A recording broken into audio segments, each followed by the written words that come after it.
I just wanted to thank everybody for coming. It means a lot to both of us, and especially my parents for putting this on. We wouldn't be able to put it on with everybody else that helped, and Kathy and Jerry, and Donna, everybody pitched in.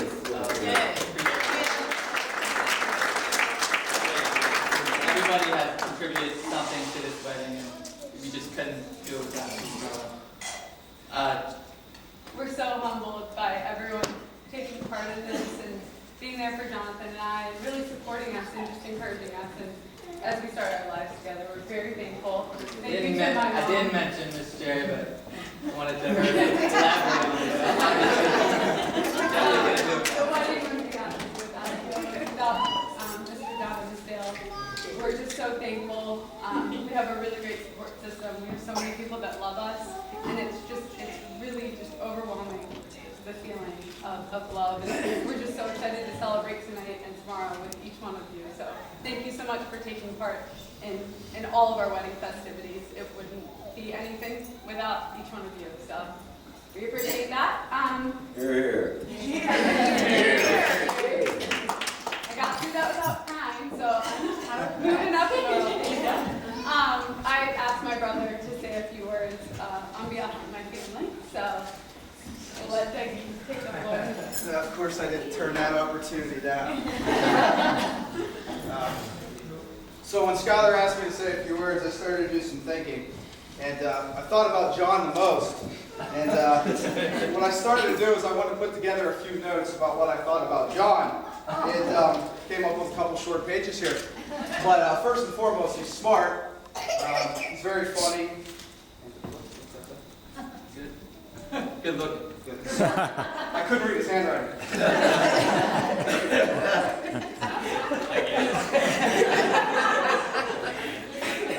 In all seriousness, Mr. and Mrs. Carpenter, thank you very much. It was an awesome dinner. Great night. Mr. and Mrs. Roberts, thanks for your help. Mom, I know from talking to Skylar and John, everything that you've done, Lee, stepping up in a big way over the last couple of months to help them, so I know how much they appreciate it. Early last summer, after John and Skylar got engaged, Jenna and I were home for a weekend, and I knew Skylar just wanted to talk to me while we were home, and she pulled me outside on my mom's deck, and I knew exactly what she was going to ask me. So, I just knew what was going to happen. And as soon as we stepped out, it was just her and I. She started to cry, so I definitely knew what she was going to ask me. And she asked me if I'd walk her down the aisle on her wedding day. And I I knew she was emotional already, and I just said, yeah. Walk back inside.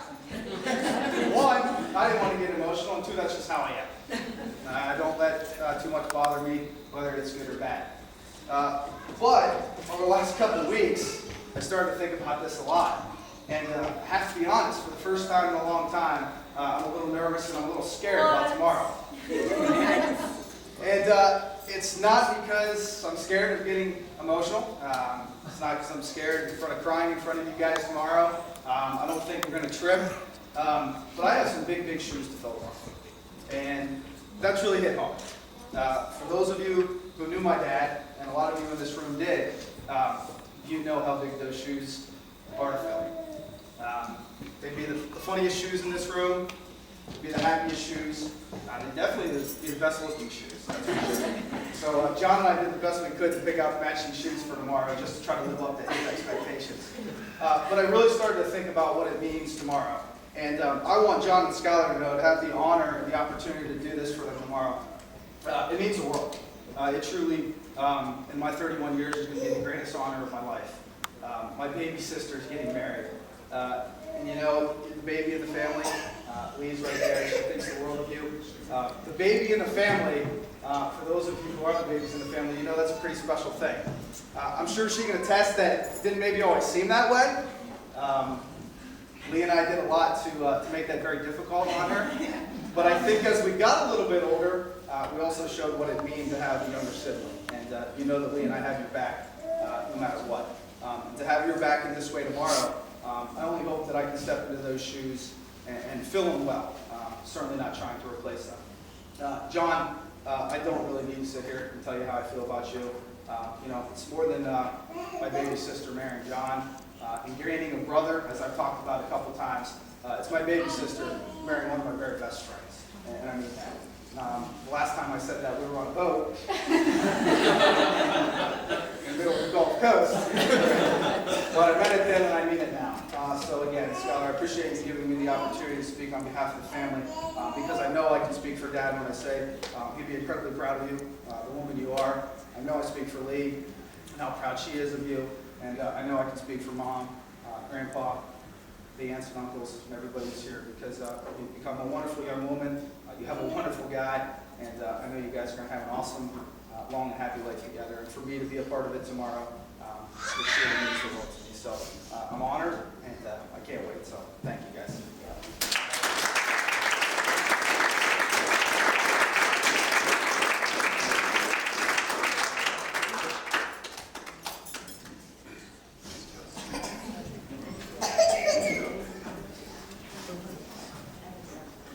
I had a nightmare last night that I was going to have to follow Dougie's pattern for it. But if anybody that's been close to Dale and me, for those of you that don't know yet, I'm Jonathan's father. But, Dale. the last almost 32 Dale. years, my 3 boys, it's been my life, it's been our life, and we love them. I cried every time I started thinking about what I was going to say. But we love them more than they even know. And our life has just been totally about them for the last 32 years. So we just had, Sunday school teacher, coach, at every game, living and dying on each pitch, living and dying on each shot on goal, living and dying on each pass, and shot on goal that, where Patrick would shoot across. And it was just, we were so invested in them, and you hear about sacrificial love from a parent, and we just never felt like we were sacrificing anything. This is what we wanted to do. We wanted to put them ahead of us, and it was a natural thing to do. And we loved them so much. And I remember hearing some of the parents in high school, when their kids were in high school, can't wait till my kid is 18, my youngest kid. We're going to put all this stuff on the front porch, and we're free. And just never related to that. And in fact, we didn't want that. We didn't want that part of our life. But we knew it would. So we had prayed for our boys' future wives. We heard somebody say that long ago, and just pray. We obviously didn't know who they were, where they were, and we would pray for our future wives that they would get somebody that loves them and takes care of them and cherishes them and respects them and puts them ahead of themselves like we did. And when the transition from them moving out, I wanted somebody like that. And we were blessed with Ashley and Megan. I mean, they are wonderful to my boys. So when Skylar came along, we thought, God has exceeded our expectations. And we're so grateful for Skylar. She's beautiful, creative, and she loves Jonathan, and Jonathan loves her. She takes care of Jonathan, and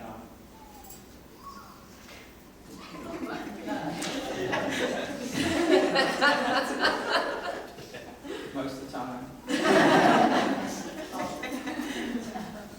And we always expected and prayed that our boys would reciprocate and be the same way, to love and cherish their wives and put them ahead of themselves. And we're just grateful that God has sent Skylar. And I didn't even, when I was thinking about what I would say, at the end I thought, I guess I should say something about Jonathan. You talked about it. But I mean, Johnny, he's always been sweet and gentle and caring, and just success, whatever he tries to do. He's doing real well with his life, and he cares about people. We're just, I'm very proud of both of you. We thought of that in the car today. My father is very proud of you. He's very choice. God comes to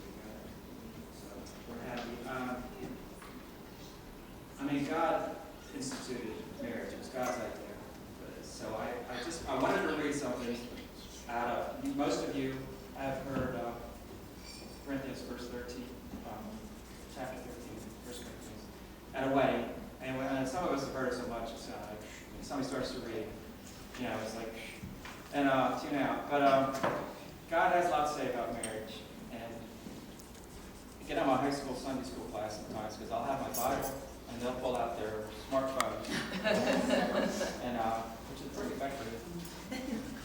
But it's a verse that you're all familiar with. I just wanted to put a little twist on it because I've done it before. I do it with me. I challenge myself to be this, and it's talking about love. It's God's talking about love.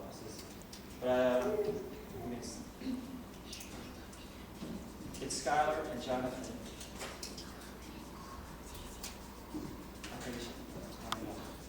Skylar and Jonathan are kind to one another. Skylar and Jonathan do not envy. They do not boast. They are not proud. Skylar and Jonathan do not dishonor one another. They are not self-seeking. They seek out the best for each other. They are not easily angered with each other. I know this is high. Well, these are high expectations. With God's help, we can do this. We all fall short, but this is what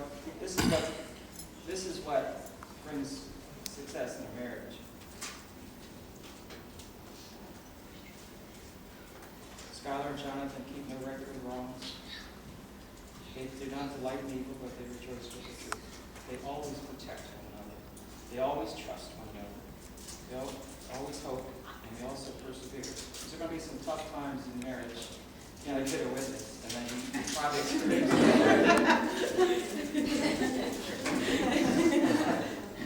I knew I had that witness. But you know what? God wants your marriage to prosper. There is a devil, and he wants to separate us. So, if we allow ourselves to be separated, we're giving the devil what he wants. So I'm just saying, honor one another, serve one another, love one another. When it gets tough, persevere. Don't give up.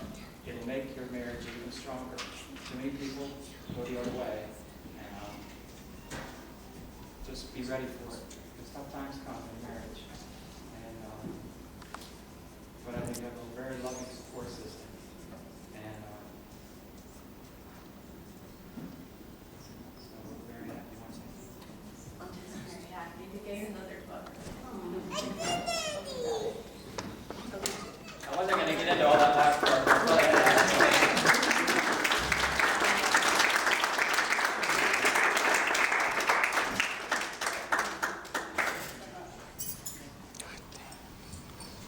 Well, I guess I'll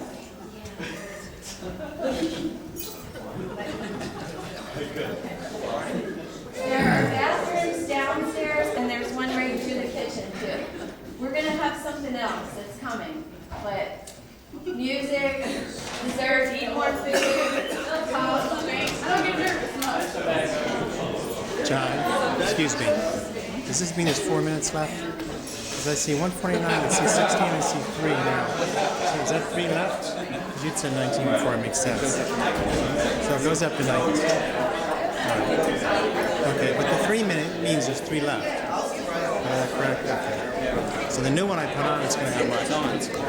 I know, but the new one, I turn it off now.